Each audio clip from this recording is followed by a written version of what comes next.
شروع اللہ کے نام سے جو بڑا مہربان نہایت رحم والا ہے۔ ایک بادشاہ محل کی چھت پر ٹہلنے چلا گیا۔ ٹہلتے ٹہلتے اس کی نظر محل کے نزدیک گھر کی چھت پر پڑی، جس پر ایک خوبصورت عورت کپڑے سکھا رہی تھی۔ بادشاہ نے اپنی ایک باندی کو بلا کر پوچھا، کس کی بیوی ہے یہ؟ باندی نے کہا، بادشاہ سلامت، یہ آپ کے غلام فیروز کی بیوی ہے۔ بادشاہ نیچے اترا۔ بادشاہ پر اس عورت کے حسن و جمال کا سحر سا چھا گیا تھا۔ اس نے فیروز کو بلایا۔ فیروز حاضر ہوا تو بادشاہ نے کہا، فیروز، ہمارا ایک کام ہے۔ ہمارا یہ خط فلاں ملک کے بادشاہ کو دے آؤ اور اس کا جواب بھی ان سے لے آنا۔ فیروز اس خط کو لے کر گھر واپس آ گیا۔ خط کو اپنے تکیے کے نیچے رکھ دیا، سفر کا سامان تیار کیا، رات گھر میں گزاری اور صبح منزل مقصود پر روانہ ہو گیا۔ اس بات سے لا علم کہ بادشاہ نے اس کے ساتھ کیا چال چلی ہے۔ ادھر فیروز جیسے ہی نظروں سے اوجھل ہوا، بادشاہ چپکے سے فیروز کے گھر پہنچا اور آہستہ سے فیروز کے گھر کا دروازہ کھٹکھٹایا۔ فیروز کی بیوی نے پوچھا، کون ہے؟ بادشاہ نے کہا، میں بادشاہ ہوں، تمہارے شوہر کا مالک۔ تو اس نے دروازہ کھولا۔ بادشاہ اندر آ کر بیٹھ گیا۔ فیروز کی بیوی نے حیران ہو کر کہا، آج بادشاہ سلامت یہاں ہمارے غریب خانے میں؟ بادشاہ نے کہا، میں یہاں مہمان بن کر آیا ہوں۔ فیروز کی بیوی نے بادشاہ کا مطلب سمجھ کر کہا، میں اللہ کی پناہ چاہتی ہوں آپ کے اس طرح آنے سے، جس میں مجھے کوئی خیر نظر نہیں آ رہی۔ بادشاہ نے غصے سے کہا، اے لڑکی، کیا کہہ رہی ہو؟ تم نے مجھے پہچانا نہیں؟ میں بادشاہ ہوں، تمہارے شوہر کا مالک۔ فیروز کی بیوی نے کہا، بادشاہ سلامت، میں جانتی ہوں کہ آپ ہی بادشاہ ہیں، لیکن بزرگ کہہ گئے ہیں، شیر کو اگرچہ جتنی بھی تیز بھوک لگی ہو، لیکن وہ مردار تو نہیں کھانا شروع کر دیتا۔ اور کہا، بادشاہ سلامت، تم اس کٹورے میں پانی پینے آ گئے ہو جس سے تمہارے کتے نے پانی پیا ہے۔ بادشاہ اس عورت کی باتوں سے بڑا شرمسار ہوا اور اس کو چھوڑ کر واپس چلا گیا، لیکن اپنے چپل وہیں پر بھول گیا۔ یہ سب تو بادشاہ کی طرف سے ہوا۔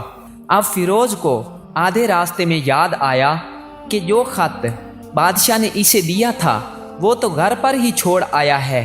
اس نے گھوڑے کو تیزی سے واپس موڑا اور اپنے گھر کی طرف لپکا۔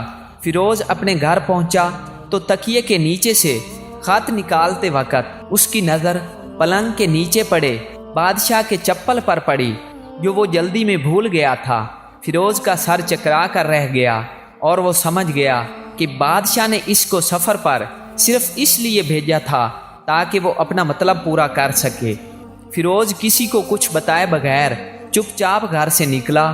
خط لے کر وہ چل پڑا اور کام ختم کرنے کے بعد بادشاہ کے پاس واپس آیا تو بادشاہ نے انعام کے طور پر اسے 100 دینار دیے۔ فیروز دینار لے کر بازار گیا اور عورتوں کے استعمال کے قیمتی کپڑے اور کچھ تحائف بھی خرید لیے۔ گھر پہنچ کر بیوی کو سلام کیا اور کہا، چلو تمہارے میکے چلتے ہیں۔ بیوی نے پوچھا، یہ کیا ہے؟ کہا، بادشاہ نے انعام دیا ہے اور میں چاہتا ہوں کہ یہ پہن کر اپنے گھر والوں کو بھی دکھاؤ۔ بیوی، جیسے آپ چاہیں۔ بیوی تیار ہوئی اور اپنے والدین کے گھر اپنے شوہر کے ساتھ روانہ ہوئی۔ داماد اور بیٹی اور ان کے لائے گئے تحائف کو دیکھ کر وہ لوگ بہت خوش ہوئے۔ فیروز بیوی کو چھوڑ کر واپس آ گیا۔ 1 مہینہ گزرنے کے باوجود نہ بیوی کا پوچھا اور نہ اس کو واپس بلایا۔ پھر کچھ دن بعد اس کے سالے اس سے ملنے آئے اور اس سے پوچھا، فیروز، آپ ہمیں ہماری بہن سے غصے اور ناراضگی کی وجہ بتائیں یا پھر ہم آپ کو قاضی کے سامنے پیش کریں گے۔ تو اس نے کہا، اگر تم چاہو تو کر لو، لیکن میرے ذمے اس کا ایسا کوئی حق باقی نہیں جو میں نے ادا نہ کیا ہو۔ وہ لوگ اپنا کیس قاضی کے پاس لے گئے تو قاضی نے فیروز کو بلایا۔ قاضی اس وقت بادشاہ کے پاس بیٹھا ہوا تھا۔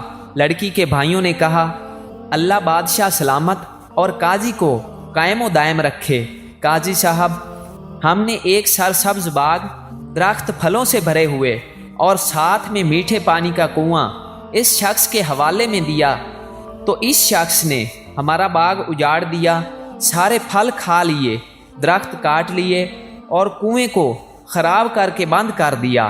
قاضی فیروز کی طرف متوجہ ہو کر پوچھا، ہاں تو لڑکے، تم کیا کہتے ہو اس بارے میں؟ فیروز نے کہا، قاضی صاحب، جو باغ مجھے دیا گیا تھا وہ اس سے بہتر حالت میں نے انہیں واپس کیا ہے۔ قاضی نے پوچھا، کیا اس نے باغ تمہارے حوالے ویسے ہی حالت میں واپس کیا ہے جیسے پہلے تھا؟ انہوں نے کہا، ہاں ویسی ہی حالت میں واپس کیا ہے، لیکن ہم اس سے باغ واپس کرنے کی وجہ پوچھنا چاہتے ہیں۔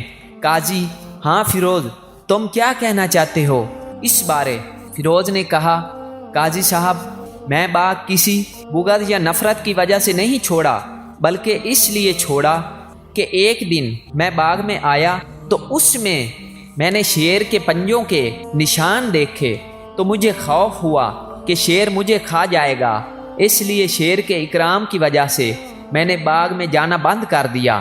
بادشاہ جو ٹیک لگائے یہ سب کچھ سن رہا تھا اور اٹھ کر بیٹھ گیا اور کہا، فیروز، اپنے باغ کی طرف امن اور مطمئن ہو کر جاؤ، واللہ اس میں کوئی شک نہیں کہ شیر تمہارے باغ آیا تھا، لیکن وہ وہاں پر نہ تو کوئی اثر چھوڑ سکا اور نہ کوئی پتا توڑ سکا اور نہ ہی کوئی پھل کھا سکا۔ وہ وہاں پر تھوڑی دیر رہا اور مایوس ہو کر لوٹ گیا، اور خدا کی قسم، میں نے کبھی تمہارے جیسے باغ کے گرد لگی مضبوط دیواریں نہیں دیکھی۔ تو فیروز اپنے گھر لوٹ آیا اور اپنی بیوی کو بھی واپس لے لیا۔ نہ تو قاضی کو پتہ چلا اور نہ ہی کسی اور کو کہ ماجرا کیا تھا۔ کیا خوب بہتر ہے اپنے اہل و عیال کے راز چھپانا تاکہ لوگوں کو پتہ نہ چلے۔